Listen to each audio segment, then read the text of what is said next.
Think about this. At the time of this video, over 700 men, women, and children have been killed in the deadliest escalation of the Israeli-Palestinian conflict in decades.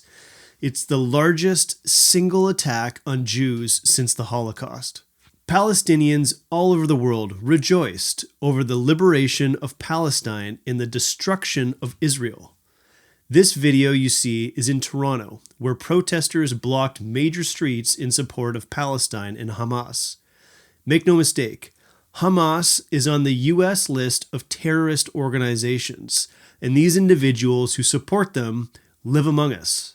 Such ignorant support for another Jewish genocide also makes these people terrorists, no better than Nazis.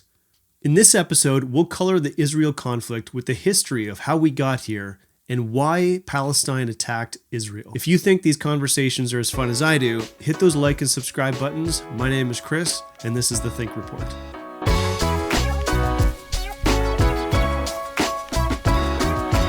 Launched from Gaza, rockets hit Israel starting at 6:30 a.m. October 7th, following months of rising violence in the Israeli-Palestinian conflict, with the highest number of fatalities in the West Bank, which has been occupied by Israel since 1967 in the Arab-Israeli conflict. The Palestinian group Hamas claimed responsibility for the rocket assaults on Israel, saying its members had launched more than 5,000 rockets. The military wing of Hamas said in a statement, "We decided to put an end to all the crimes of occupation. Their time for rampaging without being held accountable is over.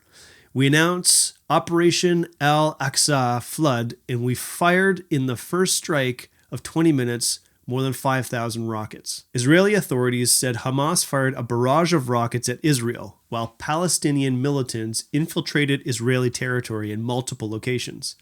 At this point in the conflict, there are confirmed reports of Israeli civilians shot in cold blood, Hamas threatening to shoot Israeli hostages, including toddlers, and unconfirmed reports of Hamas beheading children in Israeli towns. After the Ottoman Empire was defeated in World War I, Britain gained control of Palestine, which was inhabited by a Jewish minority and an Arab majority. In the 1920s and 40s, the number of Jewish immigrants to Palestine increased significantly as many Jews fled persecution in Europe and sought a homeland in the wake of the Holocaust. The international community tasked Britain with creating a Jewish homeland in Palestine, which heightened tensions between the two groups. So as you can imagine, friction between Jews and Arabs, as well as resistance to British rule, intensified. Think about it. Imagine Great Britain came to your country, whether it's the US, Canada, or Australia, and said, "We're just going to take your land and convert it to a home for someone else."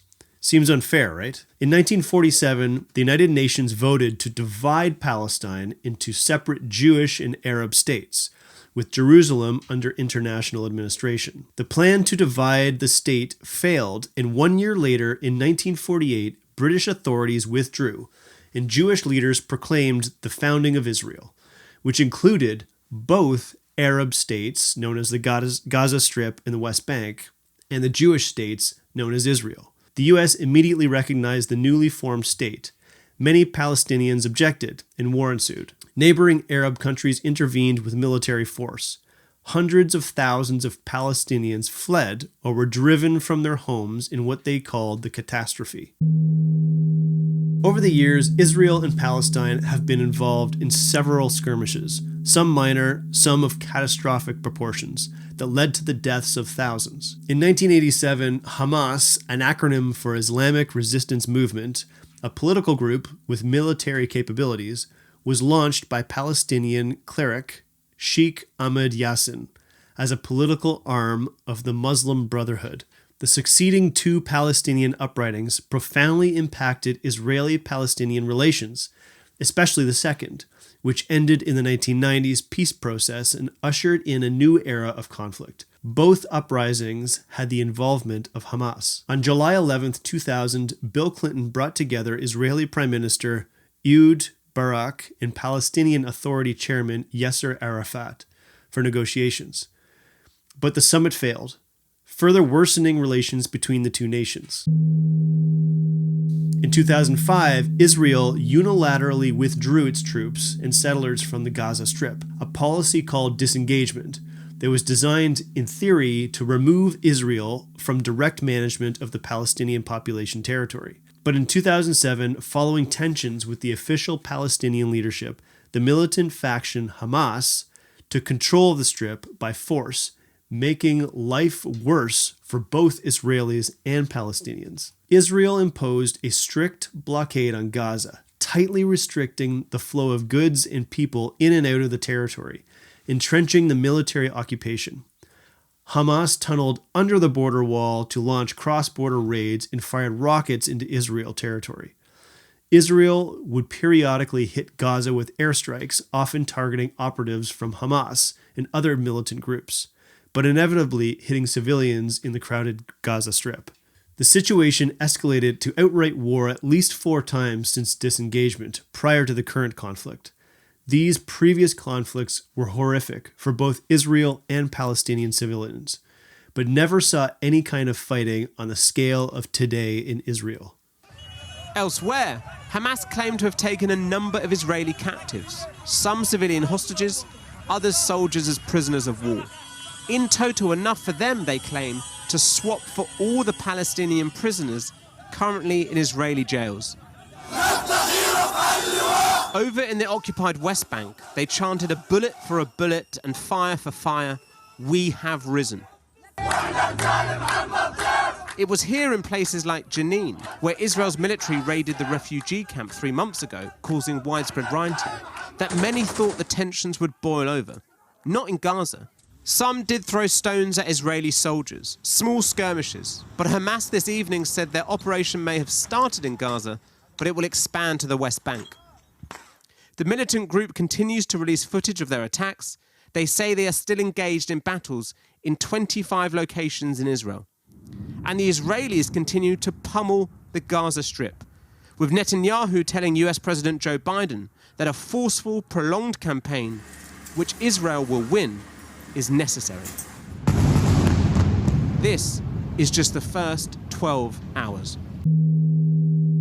Today, Hamas has called on its fighters in the West Bank and Arab and Islamic worlds to join the battle against Israel. Israel and Egypt maintain a tight control over Gaza's borders in an effort to prevent Hamas from obtaining weapons. This has led to a humanitarian crisis in Gaza, with many people struggling to access basic necessities such as food and water. Palestinians in Gaza and the West Bank claim that they are suffering due to Israeli actions, such as the blockade of Gaza, the construction of the West Bank barrier, and the destruction of Palestinian homes. Israel contends that it is only acting to defend itself from Palestinian violence, citing the fact that Hamas has fired thousands of rockets into Israeli territory and that Palestinian militants have carried out numerous attacks on Israeli citizens.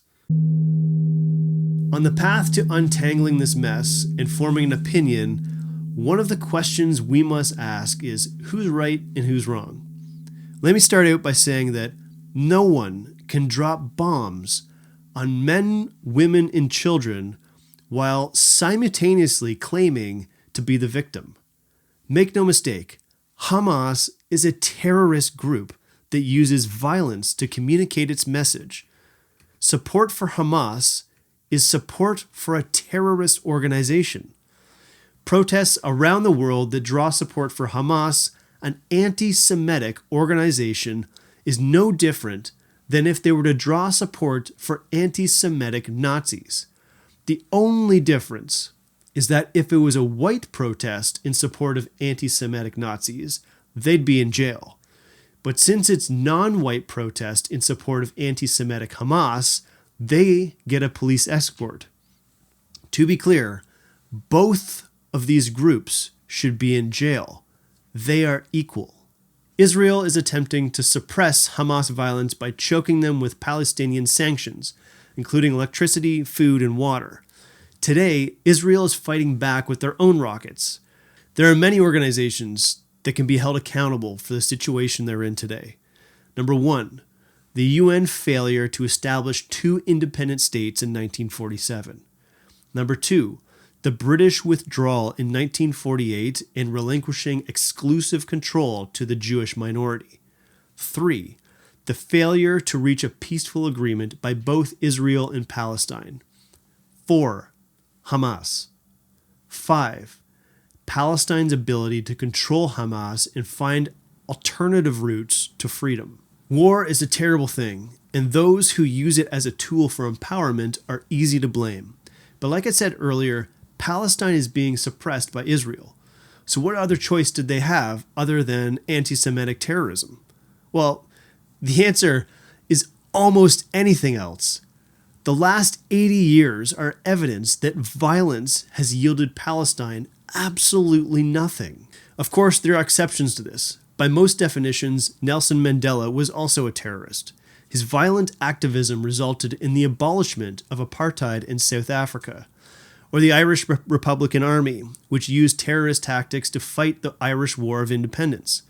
However, in the case of Palestine and Hamas, 80 years of fighting has resulted in nothing.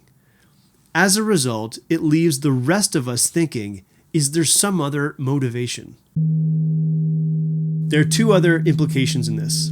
The first is that Islam and the Quran were created centuries after Christianity and Judaism. As a result, there are many mentions of Judaism and Christianity in the Quran, which fosters anti-Semitism in an effort to argue its own superiority. Take this quote for example. O you who believe, do not take the Jews and the Christians for friends.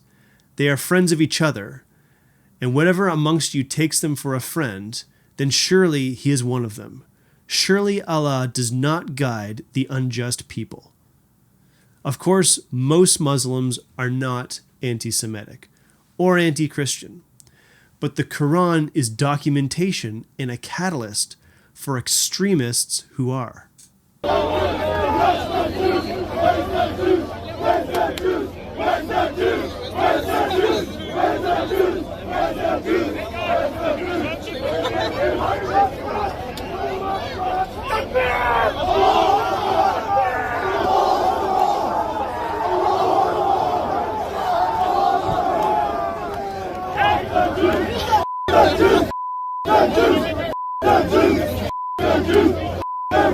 The second implication is that Hamas is ostensibly supported by Iran. This is a problem in and of itself. But in addition, the U.S. has lifted sanctions on Iran as part of the prisoner swap deal last September. Under the deal, the U.S. waived sanctions to allow the transfer of $6 billion Iranian funds from South Korea to Qatar, a step needed to carry out the U.S.-Iran prisoner swap. So essentially, the U.S. unlocked funding for Iran, who supports Hamas. As we can see, the entire situation is a mess. Hamas has too much support in Palestine for citizens of Palestine to gather enough counter-support for a peaceful resolve. Hamas is too much of a threat to Israel to try peaceful solutions, which they've tried in the past. Multinational states are hard to govern. As examples, Canada struggles with the inclusion of Quebecois and Indigenous nationalities. India struggles with the Sikh independence movement. The U.S. struggles with the incarceration of its black population. These examples pale in comparison to Israel and Palestine, but they illustrate that even the most progressive governments struggle with multinationalism. Multinationalism has its benefits, but homogeneous states have benefits too. In a 2005 study by Rohrbale and Knudsen, they state, while ethnically diverse countries are generally believed to be more violent than homogeneous ones, previous research has been unable to establish a clear connection between ethnic diversity and violent repression. We argue that political authorities' tendency to violently suppress their citizens cannot be explained by the ethnic comparison of society per se, but by the power distribution between ethnic groups. In a global sample of countries for the period of 1977 to 2010, we find statistical evidence that the level of violent repression increases with the share of the population excluded from state power on the basis of ethnic affiliation. The way I see this, Israel has three choices. 1. the status quo, which based on 80 years of conflict will only result in more death. 2. Fully integrate Palestine into the Israeli government so they have democratic influence over the decisions of their country, like Canada has done with the Aboriginal and Quebecois. 3. Sever Palestine and let it sink or swim as a country. Choosing the status quo is the only one of the 3 choices that is guaranteed to end in more bloodshed. Think about that.